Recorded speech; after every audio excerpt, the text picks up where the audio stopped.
Hai Besti, kembali lagi di channel ini. Masih membahas tentang alur perfilman. Dan di alur kali ini mengisahkan tentang gadis culun dan juga sangat ceroboh, mengalahkan gadis tercantik dan anak orang kaya dalam Miss Kecantikan Sekolah. Oke guys, langsung ke alur filmnya. Kisah dimulai dalam satu hari sekolah kedatangan dua murid baru, namun beda jurusan. Yang satu cantik, anggun, elegan, dan juga anak orang kaya bernama Ani. Sementara satunya lagi culun ceroboh, juga berasal dari orang biasa bernama Melly. Di hari pertama, semua orang terkagum dengan kecantikan Ani, sampai berebut ingin menunjukkan sekolahannya. Sementara Melly yang sedang terburu-buru karena kebelet ingin ke toilet menabrak Ani. Bahkan Melly karena kebeletnya dia masuk ke toilet pria. Bahkan di saat dia keluar berjumpa dengan Hauran, mengira Hauran ingin tebar pesona ke wanita. Ternyata dia yang salah masuk ke toilet pria. Karena merasa malu, dia langsung pergi dan mencari kelasnya. Karena sikap cerobohnya, dia menabrak lagi Ani. Bahkan dia mendobrak pintu kelas paleontologi domestik sampai terjatuh, membuat guru pembimbing kaget. Tapi dia terkagum melihat kecantikan Ani, bahkan mengira Ani adalah gadis yang mendaftar ke kelasnya. Walau Melly menjelaskan, sang profesor tidak memperdulikannya. Sampai Ani memberitahu kalau dia hanya ingin mencari Hauran. Ani mencari Hauran ke museum. Karena Hauran ingin menghindar darinya, Hauran bersembunyi. Profesor dan Melly datang ke museum dan mengenalkan Hauran ke Melly. Karena dia murid senior yang paling cerdas, agar bisa belajar banyak dengannya. Seperti biasa, karena kecerobohannya dia menjatuhkan koleksi dinosaurus sampai berantakan. Membuat sang profesor kesal dan menyuruh Hauran mengantar Melly ke asramanya. Karena Hauran pria idaman semua gadis-gadis di kelas, membuat semua gadis memperhatikannya.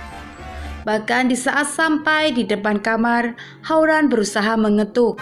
Namun Melly langsung membuka pintu kamar, membuat semua gadis merasa kaget karena ada pria. Sementara mereka ada yang sedang memakai baju. Ani langsung mengejar Hauran. Ani dan Hauran minum di kantin. Ani minta kejelasan tentang hubungannya. Melly juga datang ke kantin dan mengantri ngambil sup.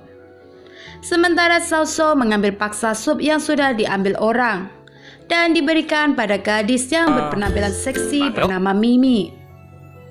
Melly langsung meminta supnya dan dibuat umur tanpa merasa bersalah, membuat Mimi menjagal kakinya Melly sampai terjatuh.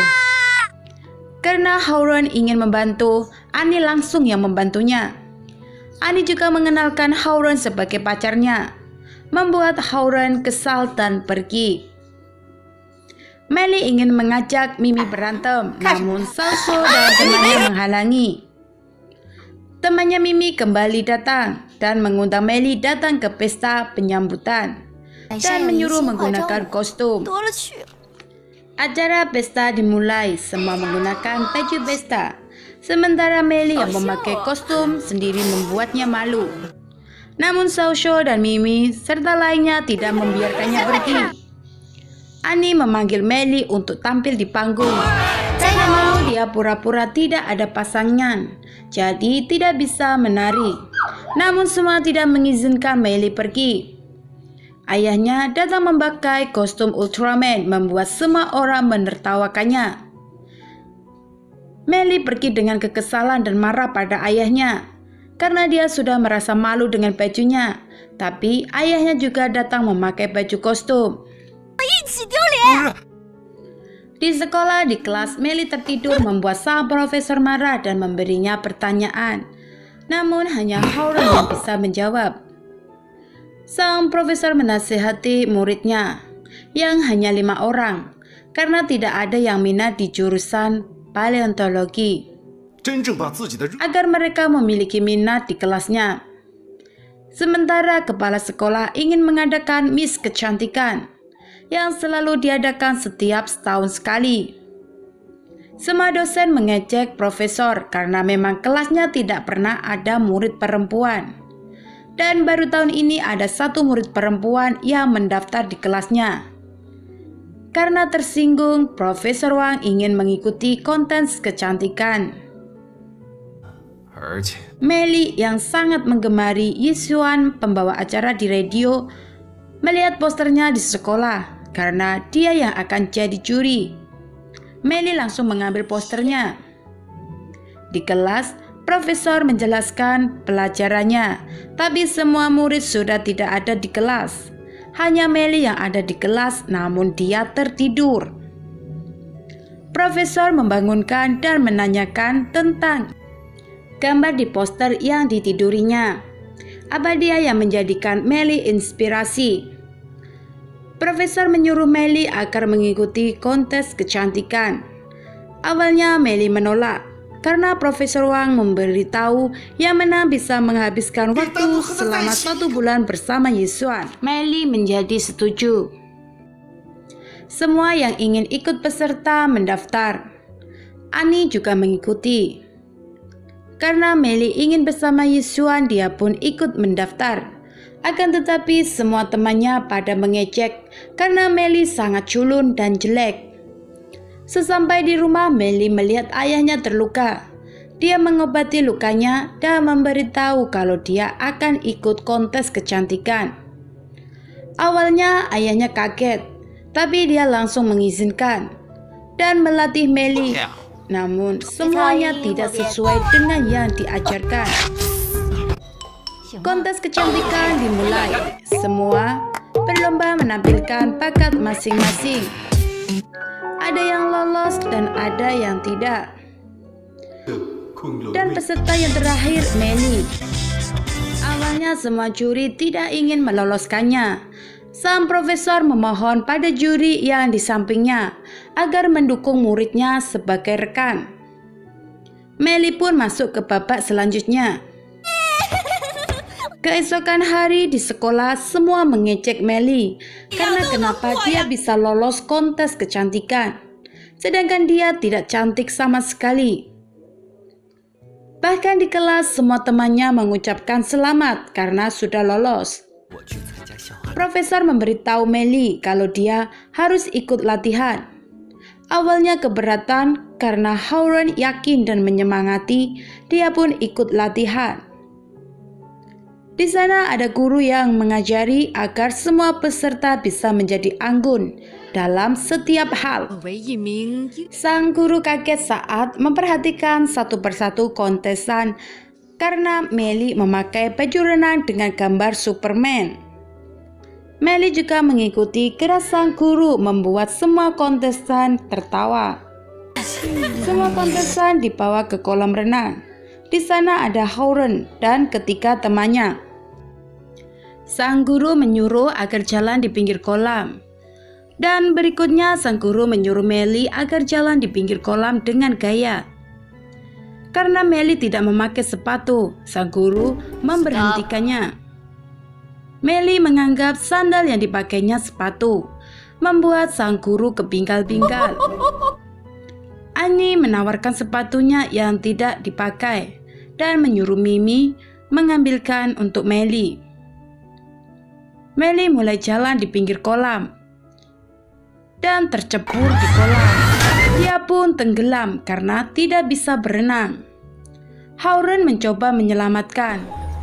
Melly bermimpi Yisuan datang dan menyelamatkannya. Mereka ingin berciuman, ternyata saat sadar Howren yang menyelamatkannya. Dia langsung marah dan pergi. Keesokan hari di sekolah, Melly mendengar Profesor Wang bicara di telepon, membahas tentang kelasnya. dan kepala sekolah memberitahu kalau semua juri sudah diganti.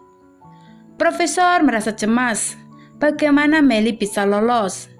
Di babak pertama dia lolos karena jurinya rekan kerjanya. Melly yang mendengarnya jadi tahu alasan kenapa dia bisa lolos di babak pertama. Melly menjadi sedih dan meminum minuman. Howrun datang. Melly mengakui kalau sebenarnya dia menyukai Howrun. Tapi dia sadar kalau dia sangat jelek, kusam, dan memiliki kulit wajah yang gelap. Tidak seperti Annie yang sangat sempurna. Howrun dan Melly bercanda bersama. Keesokan hari di saat profesor menghayal semua murid perempuan datang padanya, Melly membangunkan dan izin kalau dia sudah tidak ingin mengikuti kontes kecantikan. Kepala sekolah memberitahu kalau kelas paleontologi akan ditutup karena tidak ada yang minat. Bertahun-tahun muridnya hanya 5 orang. Profesor minta cara agar tidak jadi ditutup. Kepala sekolah menyarankan agar bisa menemukan legenda burung fosil yang asli. Profesor berpamitan pada muridnya dan memberi peta keberadaan burung fosil untuk menyelamatkan kelasnya. Melly yang datang terlambat juga ingin ikut membantu mencari keberadaan burung fosil. Mereka berlima memulai perjalanannya. Setelah sampai di padang masar, bertemu seorang laki-laki tua dan gadis muda. Karena jalan ke arah yang sama, mereka menumpang di mobilnya. Karena sudah malam hari, mereka membuat tenda dan api unggun. Sang gadis menari sementara sang laki-laki tua memberi semuanya minum yang sudah dikasih obat tidur. Mereka pergi membawa mobil dan barang-barang yang dibawanya. Pagi hari Melly terbangun dan membangunkan semuanya kalau mereka sudah mencuri semua barang dan mobilnya. Karena peta ada di saku, bukan di tas, mereka pun melanjutkan perjalanan. Melly dan teman-teman sudah melihat kastil seperti dalam peta. Mereka pun langsung bersemangat ke sana. Di kastil tidak ada penghuni sama sekali, hanya beberapa kelinci. Karena merasa lapar, mereka memakan semua kelinci dan hanya menyisakan 1 kelinci saja. Mereka melanjutkan pencarian dan masuk ke dalam gua yang banyak kelelawarnya. Melly masuk ke ruang sempit. Howrun yang melihat langsung mengejarnya. Ketika temannya ingin mengikutinya, akan tetapi Melly menginjak batu dan pintu ruang gua menutup sendiri. Howrun dan Melly terjebak di dalam. Dari luar, temannya mencoba mencari roda untuk membuka pintu gua. Justru ternyata benda runcing yang ingin menutup. Mereka pun memutar-mutar karena masih belum buka pintunya. Mereka mencari yang lain. Ternyata yang buka pintu lainnya yang ada di dalam. Melly dan Howrun ke arah pintu yang sudah terbuka. Ternyata di dalamnya ada batu burung fosil yang dicarinya. Mereka senang dan mengambilnya. Tapi setelah diambil, gua menjadi runtuh. Mereka langsung keluar. Mereka senang karena bisa keluar gua dan berhasil menemukan batu burung fosil. Tanpa sadar di belakangnya ada 2 suku kanibal. Dan mereka memukul Howrun dan Melly sampai pingsan. Suku kanibal menangkap Howrun dan Melly. Bahkan wajah mereka mirip dengan ketiga temannya. Tidak hanya itu, wajah ratunya juga mirip Annie. Ratu kanibal menyuruh anak buahnya untuk menyiksanya. Melly berteriak kalau jangan memasaknya karena dia belum pernah pacaran. Sementara Howrun sang ratu kanibal tertarik dengannya. dan menyuruh membawanya ke kamar. Melly diikat dan dilempari apel. Karena tidak pernah kena, justru Melly berhasil menangkap apelnya. Sang tetua marah dan melempar menggunakan duren. Sementara Howrun di ruang ratu, karena ketampanannya sang ratu tertarik. Tapi Howrun menolak dengan meludahinya. Ratu kanibal marah dan memberi makan ke labang. Howrun berusaha melepas ikatannya dan berhasil mengikat kembali sang ratu dan orang kepercayaannya. Sementara Melly disuruh bertarung melawan seorang pria bertubuh besar oleh semua suku kanibal. Howrun yang melihat Melly diinjak dengan orang besar, dia langsung menolongnya. Pertarungan dimulai. Mereka tertangkap lagi. Sebelum dieksekusi, Melly dan Howrun diikat. Mereka saling mengobrol. Howrun menceritakan tentang keluarganya. Melly juga memberitahu kalau Annie sangat menyukainya. Dia sangat sempurna, impian semua pria. Tapi Howrun memberitahu kalau Annie bukan tipenya. Howrun memberitahu dan menyebutkan semua tipenya, yang semuanya ada di diri Melly, membuat Melly merasa senang. Siang pun tiba, eksekusi akan dimulai. Tapi Howrun berhasil melepaskan diri dan membawa sang ratu untuk melarikan diri. Setelah agak jauh, dia membuat sang ratu dan berusaha lari. Beruntung ketika temannya datang menyelamatkan mereka. Di sekolah, Melly dan Howrun menyerahkan batu burung fosil. Sang profesor tidak menyangka kalau memang benar adanya. Ternyata peta yang diberikan hanya peta teman hiburan. Membuat Melly dan Howrun kesal dan pergi. Namun profesor memanggil dan memberinya tiket kalau Melly masuk ke babak kedua, yang diselenggarakan hari ini juga. Howrun menelepon perias wajah dan mengantar ke tempat kontes. Di sana perias kecantikan yang sudah diteleponnya sudah datang di tempat kontes. Sang perias berhasil merias Melly menjadi wanita cantik. Kontestan dimulai dengan berjalan menggunakan baju bikini. Semua kontestan tampil dan yang terakhir Melly. Karena malu tidak berani keluar, membuat sang MC menariknya keluar. Awalnya tidak nyaman dengan bajunya. Perlahan dia jadi percaya diri, membuat Yixuan merasa kagum dengan kepolosannya. Karena tidak sengaja Melly menabrak Yixuan, membuatnya senang dan memberitahu kalau dia sangat menyukai dan setiap hari mendengarkan saluran radio miliknya. Howrun awalnya ingin memberikan bunga. Karena melihat Melly bahagia bertemu dengan Yixuan, dia tidak ingin mengganggu. Namun Annie datang dan menyindir, membuat bunga yang dibawanya dikasih ke Annie. Melly yang melihat merasa cemburu. Setelah sampai di luar, Howrun meninggalkan Annie, membuat Annie marah. Sementara Melly ingin menelepon Howrun untuk berterima kasih. Tapi dia bingung harus bagaimana mengucapkannya. Dia pun langsung pulang. Di meja sudah ada baju yang disiapkan ayahnya untuk tampil di kontes kecantikan. Karena mendengar telepon bunyi, dia langsung mengangkat. Ternyata teman ayahnya yang menanyakan kabar, karena dia melihatnya dipukuli sampai parah. Melly yang mendengar langsung shock dan datang ke rumah sakit. Melly menangis sejadi-jadinya melihat ayahnya kritis. Karena hanya ingin membelikan baju Melly, dia harus kritis. Dan bisa saja meninggalkan Melly untuk selamanya. Karena untuk mendapatkan uang dia harus ikut tinju. Melly mulai menyadari dan ingin jadi diri sendiri.